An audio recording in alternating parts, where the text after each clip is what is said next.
The days following Kaija's return from her business trip were some of the hardest I had ever faced. Her confession hung heavy in the air between us, a constant reminder of the betrayal. I knew we couldn't go on pretending everything was fine, but I struggled to find the right moment to address the issue. One evening after our daughter had gone to bed, I knew it was time. Kaija was sitting on the couch, flipping through a magazine, but I could tell she wasn't really reading it. Her eyes were distant, lost in thought. Katya, we need to talk, I said, sitting down across from her. She looked up, her eyes meeting mine. They were filled with guilt and sorrow. I know, she replied softly, putting the magazine aside. I took a deep breath, trying to steady my nerves. Why did you do it? I asked, my voice barely above a whisper. Why did you betray me? She sighed, tears welling up in her eyes. I don't have a good excuse, she said, her voice trembling. I felt lost. I was looking for something, but I didn't know what. When I met Alex, I thought I found it. But what about us? I asked, pain evident in my voice. Didn't we mean anything to you? Of course you did, she replied quickly. You and our daughter mean everything to me. But I felt like I was losing myself. I thought Alex could fill that void. But I was wrong. I looked at her, trying to understand. So what now? Where do we go from here? Katya wiped away a tear. I want to make things right, but I know I've broken your trust. I don't expect you to forgive me easily, if at all. I leaned back, running a hand through my hair. This isn't just about forgiveness, Katya. It's about trust and respect. You've shattered that, and it's not something we can fix overnight. She nodded, her face a picture of regret. I understand. I'm willing to do whatever it takes to earn back your trust if you'll give me the chance. The room fell silent as I contemplated her words. Part of me wanted to believe her, to give her another chance, but another part of me was still reeling from the pain of her betrayal. I need time, I finally said. Time to process all of this and figure out if we can move forward. For now, let's focus on our daughter and try to keep things as normal as possible for her. Katya agreed, and we spent the next few weeks trying to navigate our new reality. We were cordial but distant, both of us struggling with the weight of her confession. I threw myself into work and spent as much time with our daughter as possible, finding solace in her innocent laughter and boundless energy. One night, Katya approached me in the kitchen. Can we talk? She asked, her voice hesitant. I nodded, setting aside the dish I was washing. Sure. She took a deep breath. I've been doing a lot of thinking. I know I've hurt you deeply and I don't know if we can ever fully repair our relationship. But I want you to know that I'm committed to trying. I've started seeing a therapist to work through my issues, and I think it might help if we went to couples counseling. I was surprised by her sincerity and the effort she was putting into making things right. Couples counseling. I repeated, considering the idea. Maybe it could help. Katya nodded. I know it won't be easy, but I want to fight for us. I love you, and I don't want to lose what we have. I looked into her eyes, searching for any sign of deception, but all I saw was genuine regret and a desire to make things right. All right, I said slowly. We'll try counseling, but it won't be a quick fix. We have a lot of work to do. She smiled faintly, relief washing over her face. Thank you, she whispered. Thank you for giving us a chance. As we started counseling, we began to unravel the complexities of our relationship. It was painful and exhausting, but it also brought moments of clarity and understanding. We learned to communicate better, to be honest about our feelings, and to rebuild the trust that had been shattered. It was a long and difficult journey, but as the weeks turned into months, we began to see progress. The wounds were healing, slowly but surely, and we were finding our way back to each other. It wasn't perfect, and it never would be, but we were learning to navigate the new reality of our relationship one step at a time. A few months had passed since that fateful night at the nightclub, and things were finally starting to feel normal again. Katya and I were making an effort to rebuild our relationship, and our daughter brought us joy and laughter every day. But then, Katya announced she had to go on a 7-day business trip. It's just for a week, she said, packing her suitcase with meticulous care. I'll be back before you know it. I tried to hide my anxiety, but she saw right through me. I'll call you every day, she promised, giving me a reassuring smile. And I'll text you all the time. You won't even have a chance to miss me. I know, I replied, forcing a smile. It's just, it's been a rough few months. I guess I'm just worried. She paused, her hands resting on the clothes she was folding. I understand. But this trip is important for my career. I promise, everything will be fine. The first few days went smoothly. Katya kept her promise, calling and texting regularly. Her updates were brief but filled with enthusiasm about the meetings and the people she was meeting. I found comfort in hearing her voice, even if it was just for a few minutes each day. On the fifth day, I called her as usual, expecting our nightly chat. The phone rang and rang, but she didn't pick up. I tried again and then again. Each time, my worry grew. By the 20th call, I was in full panic mode. Finally, someone answered. Hello. A man's voice. Calm. Unfamiliar. My heart pounded in my chest. Where is my wife? I demanded, trying to keep my voice steady. She's in the shower and can't come to the phone right now, he said coolly. And then he hung up. I stood there, the phone still pressed to my ear, unable to move. Who was this man? Why was he answering Katya's phone? 1,000 thoughts raced through my mind, each more terrifying than the last. I tried calling again, but now the phone was off. That night, sleep eluded me. I tossed and turned, my mind replaying the brief conversation over and over. The next morning, Katya returned home. I watched as she walked through the door, her face betraying the guilt she was carrying. Katya, I said, my voice barely a whisper. What's going on? She looked at me, her eyes filled with tears. I need to talk to you, she said, her voice shaking. There's something you need to know. We sat down on the couch, and she took a deep breath. I met someone on this trip. His name is Alex. He's ambitious, driven, everything I thought I wanted in a partner. We've been seeing each other for a couple of months.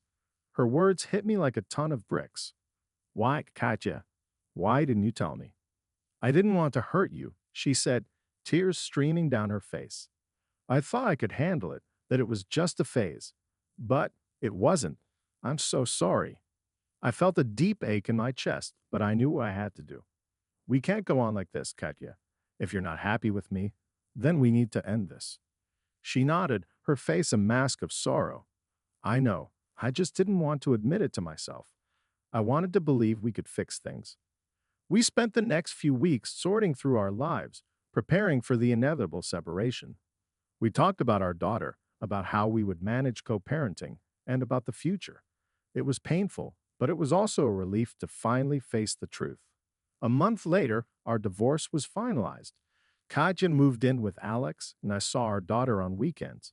It was a difficult adjustment, but it also marked the beginning of a new chapter in my life. I realized that sometimes the hardest decisions are the ones that lead to the most growth. The ride home from the nightclub was silent and tense. Katya kept glancing at me, her eyes filled with regret and worry. I stared out the window, my mind racing. The image of her kissing Mike replayed in my head, making my stomach churn. As soon as we walked through the door, Katya broke down. I'm so sorry, she said, tears streaming down her face. I don't know what came over me. I stood there, struggling to find the right words. Why, Katya? Why did you do it? She sank onto the couch, her shoulders shaking. I don't know, she whispered. I guess I was just caught up in the moment. I never wanted to hurt you. I sat down next to her, feeling a mix of anger and sadness. It hurt, Katya. Seeing you with him, it hurt a lot. She reached for my hand, her grip tight. I love you. You have to believe that. I made a terrible mistake, but it doesn't change how I feel about you. I looked into her eyes, searching for the truth. Her sincerity was unmistakable, but the pain lingered. I believe you, I said slowly. But this can't happen again. We need to work on us. She nodded vigorously. We will. I promise. I'll do whatever it takes to make things right. The days that followed were a blur of emotions. We both tried to move past the incident, but the trust that had been broken wasn't easily mended. Katya threw herself into her work, taking on extra projects and staying late at the office. I noticed her newfound determination, but it felt like she was trying to escape the reality of what had happened. One evening, as we sat down for dinner, I decided to address the elephant in the room. Katya, we need to talk.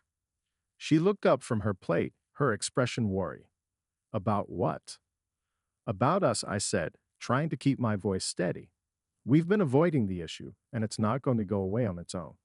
She sighed, putting down her fork. I know. It's hard. I don't want to hurt you more. I get that, I replied, but we need to face this together. Ignoring it won't help. She nodded, her eyes filled with tears again. You're right. I just, I feel so guilty. I hate what I did. I reached across the table and took her hand. I hate it too, but I love you, Katya, and I want to make this work. She squeezed my hand, her grip firm. I love you too. I'll do anything to fix this. We spent hours talking that night, sharing our fears and hopes. It was painful, but it was a start. We made a pact to communicate more openly, to be honest about our feelings. Slowly, we began to rebuild what had been broken. Kaida's focus on her career paid off. She was promoted, and her success brought a new sense of purpose. At home, we worked on rebuilding our connection. We took up new hobbies together, spent more quality time as a family, and made a conscious effort to strengthen our bond. One evening, while we were cooking dinner, Katya turned to me with a serious expression. You know, I've been thinking a lot about what happened. I looked at her curious. Yeah. I realized that I need to be more mindful of my actions, she said. Not just for us, but for myself too. I want to be a better person. I smiled, feeling a glimmer of hope. That's all I ever wanted, Katya, for us to grow together. She smiled back, and for the first time in a long while, it felt like we were truly moving forward. The road ahead was still uncertain, but as long as we faced it together, I knew we could overcome anything. I always thought I knew my wife, Katya, inside and out. With her radiant red hair and piercing green eyes, she was the epitome of beauty and brains. Our daughter, a miniature version of her, only added to the enchantment. One evening, Katya suggested we join her coworkers for a night out at a nightclub. I wasn't keen on the idea, but her enthusiasm was hard to resist. Come on, it'll be fun, she said, flashing me that irresistible smile. You need a break, and it'll be good for us to socialize. I hesitated but finally agreed. All right, let's do it, I said, trying to match her excitement. Deep down, I felt uneasy. As we entered the nightclub, I was immediately overwhelmed by the loud music and flashing lights. Katya, on the other hand, seemed to thrive in this environment. She waved at her coworkers, leading me to a table where a group of them were already seated. This is Mike, our new intern, Katya introduced, gesturing to a young, athletic man with a confident smile. And this is his wife, Victoria. Victoria was a timid, unremarkable woman who seemed just as out of place as I felt. We exchanged polite nods and settled into our seats. The evening began with lively conversation, appetizers, and drinks. Katya was engrossed in conversation with Mike, finding numerous shared interests. I mostly sat there like a gray mouse, feeling thoroughly fed up with the entire situation. I finally mustered the courage to ask Katya to dance. Hey, do you want to dance? I asked, leaning close to her. She looked at me, then at Victoria. Why don't you invite Victoria instead? I'd like to have a conversation with Mike. She seems bored. Her suggestion caught me off guard, but I didn't want to cause a scene. Forcing a smile, I turned to Victoria. Would you like to dance? She looked surprised but nodded. Sure, why not? The dance floor was on the first floor while our table was on the second. Taking Victoria by the hand, I led her down the stairs, trying to ignore the resentment bubbling inside me. We danced awkwardly, both of us aware that we were just filling time. After a few songs, we returned to our table. To my astonishment, I saw Katya greet Mike with a kiss on the cheek, completely unaware of our return. I stood there in silence, watching as he began to touch my wife's hand. The sight was too much to bear. Impulsively, I grabbed the bottle from the table and struck him on the head. The force of the blow split my eyebrow, but the bottle remained intact. Security guards quickly intervened, threatening to involve the police. The girls managed to defuse the situation, resulting in our expulsion from the club. The evening had come to an abrupt end. On the drive home, I couldn't bring myself to speak.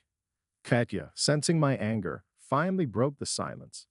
I don't know why I did what I did, she said, her voice trembling. I never thought I was capable of such behavior. I'm deeply sorry. I love you. I glanced at her, seeing the bewildered expression and overwhelming guilt in her eyes. Despite the hurt, I believed her. I love you too, I replied softly, the words tasting bittersweet.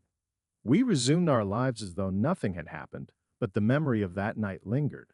It was a night that changed everything, a night I would never forget. The first year after the divorce was a roller coaster of emotions, but I had finally started to find my footing. My daughter's laughter filled the void on weekends, and I was learning to enjoy my own company during the week.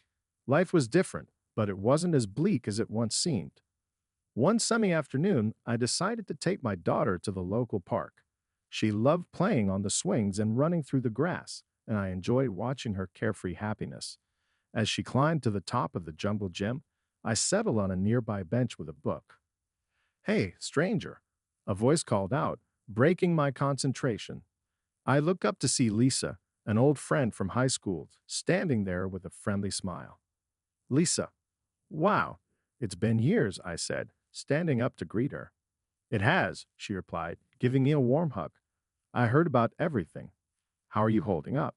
I sighed, a small smile tugging at my lips. It's been tough, but I'm getting there. How about you? What brings you to the park? I live nearby now, she said, pointing to a row of houses across the street. Moved here a few months ago with my son. He's over there on the slide. We watched her son for a moment, both lost in thought. It's good to see you, I finally said. Maybe we could catch up sometime. I'd like that, she replied, her eyes brightening. How about coffee tomorrow? Sounds perfect, I agreed, feeling a strange but welcome sense of excitement. The next day, we met at a cozy cafe in town. The conversation flowed easily, just like old times. We talked about everything, our kids, our jobs, our lives since high school. It was refreshing to connect with someone who knew me before all the complications of adulthood set in. So, what's next for you, David? Lisa asked, sipping her coffee. I paused, considering her question. I'm not sure, I admitted. I'm trying to figure it out as I go. But I want to focus on being a good dad and maybe find some new hobbies. She nodded thoughtfully. That's a good plan. It's important to find things that make you happy. As we left the cafe, I realized how much I had missed simple, honest conversations like this. It was a reminder that even in the midst of change, there were still connections to be made and joy to be found. Over the next few months, Lisa and I saw each other more often. Our kids became fast friends, and we spent many afternoons at the park, laughing and talking while they played. It was a slow, natural progression, and I was grateful for the companionship. One evening, as I was putting my daughter to bed, she looked up at me with her big, curious eyes. Daddy, are you happy? The question caught me off guard. I thought about it for a moment before answering. Yes, sweetheart, I am. It's been a tough year, but things are getting better. And having you in my life makes me very happy. She smiled, snuggling into her pillow. I'm glad, Daddy. I love you. I love you too, I said, kissing her forehead. Good night. Later that night, I sat on the couch, reflecting on how much had changed. The pain of the divorce had lessened, replaced by a sense of hope and possibility. I was discovering new interests, reconnecting with old friends, and most importantly, I was finding peace within myself. One Saturday morning, Lisa and I decided to take the kids on a little adventure, a hike in the nearby hills. It was a beautiful day, the sun shining brightly, and the air filled with the sounds of nature. As we walked, Lisa turned to me, a playful smile on her face. You know, you're not the same person you were a year ago. I raised an eyebrow. Is that a good thing? It's a great thing, she said, nudging me with her shoulder. You've grown, David. You've embraced the changes and come out stronger. I'm proud of you. Her words touched me deeply. Thank you, Lisa. You've been a big part of that. She smiled, and we continued our hike, the kids running ahead and exploring. As I watched them, I felt a sense of contentment I hadn't felt in a long time. I was embracing the change, and it was leading me to a place of new beginnings and unexpected joys. Life after the divorce had been a journey of self discovery and healing. It wasn't always easy, but it was worth every step. And as I looked ahead, I knew that no matter what came next, I was ready to face it with an open heart and a hopeful spirit. Months had passed since the divorce, and life had found a new rhythm.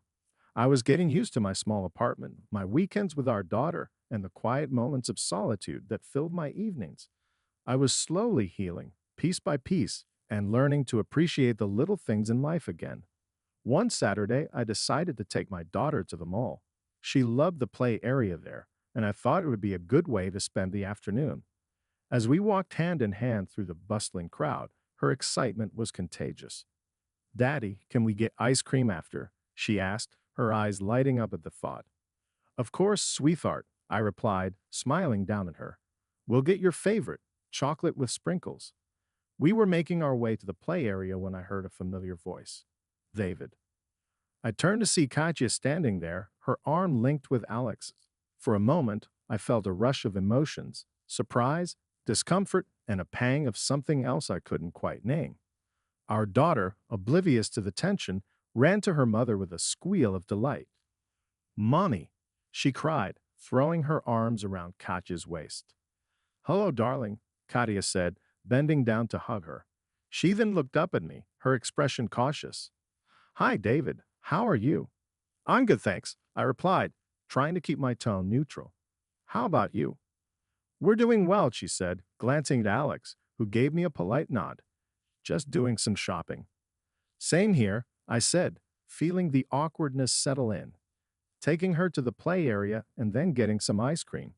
Our daughter looked up at both of us, her eyes wide. "Can Mommy and Alex come with us, Daddy?" I exchanged a quick look with Katya. She seemed as unsure as I felt, but she gave a small nod. "If that's okay with your dad." "Sure," I said, forcing a smile. "Why not?" We made our way to the play area, the four of us walking together like some mismatched family.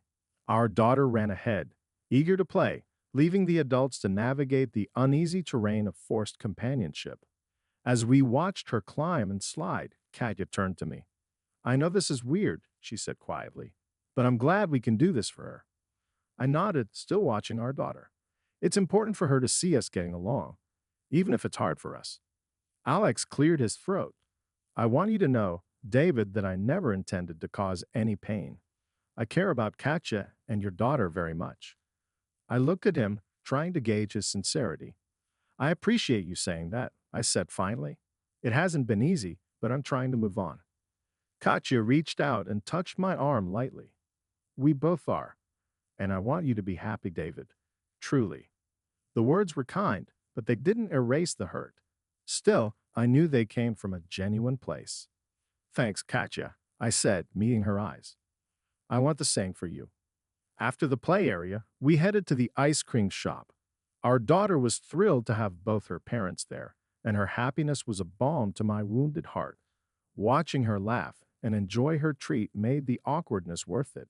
As we said our goodbyes, Katya leaned in and hugged me briefly. "Take care, David." "You too," I replied, feeling a sense of closure in her words. That chance encounter, as uncomfortable as it was, marked a turning point.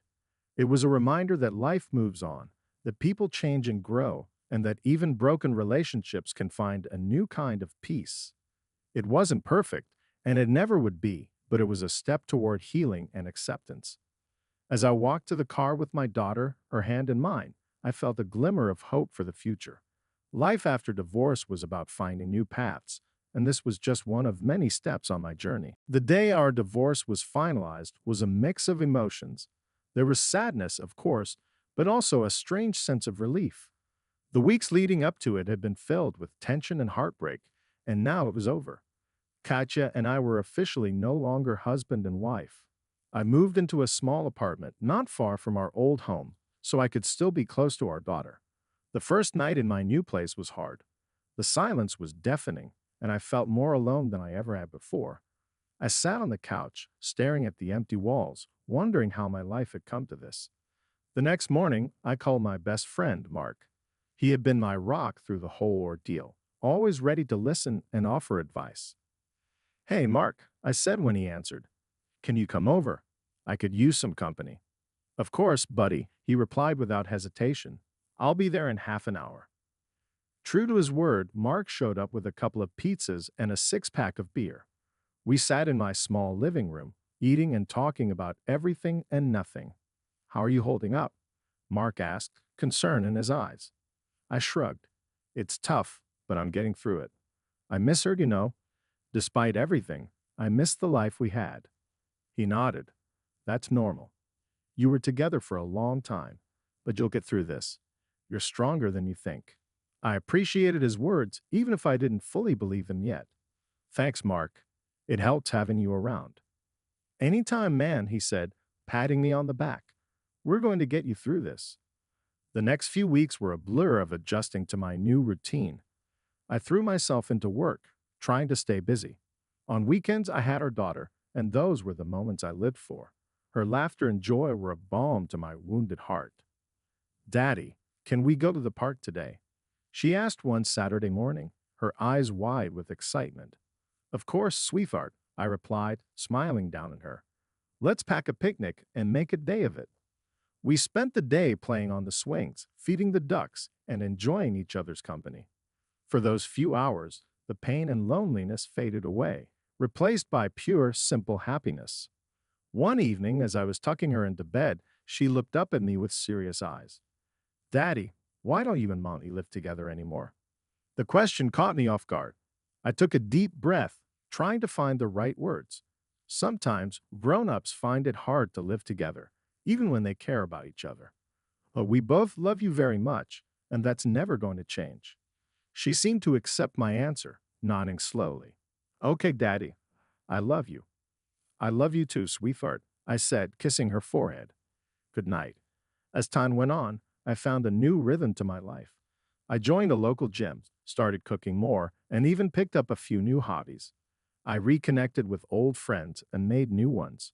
Slowly, I began to feel more like myself again. One evening, as I was reading a book, my phone buzzed with a text message. It was from Katja. Can we talk? It read. My heart skipped a beat. I hadn't heard from her much since the divorce, and I wasn't sure what to expect. I took a deep breath and replied, sure. When? How about now? Can I come over? Okay. I typed back, feeling a mix of curiosity and apprehension. When she arrived, she looked different, more relaxed, but there was still a hint of sadness in her eyes. Hi, she said softly, standing in the doorway. Hi, I replied, stepping aside to let her in. We sat down in the living room, and for a moment, neither of us spoke. Finally, Katja broke the silence. I wanted to say I'm sorry, she said, her voice trembling. For everything. I know I hurt you and I've regretted it every day since. I nodded, not sure what to say. I appreciate that. I finally replied. It's been hard, but I'm finding my way. She looked relieved. I'm glad to hear that. I know things can never be the same, but I hope we can be friends. For our daughter's sake, if nothing else. I considered her words. I think we can. It won't be easy, but we can try. We talked for a while longer, reminiscing about the good times and acknowledging the bad. It was a step toward healing, a step toward a new kind of relationship, one built on mutual respect and a shared love for our daughter. As Katja left that night, I felt a weight lift off my shoulders. Life after divorce was never going to be simple, but for the first time, I felt like I could see a path forward. I was learning to live again, one day at a time, and I knew that, no matter what, I would be okay.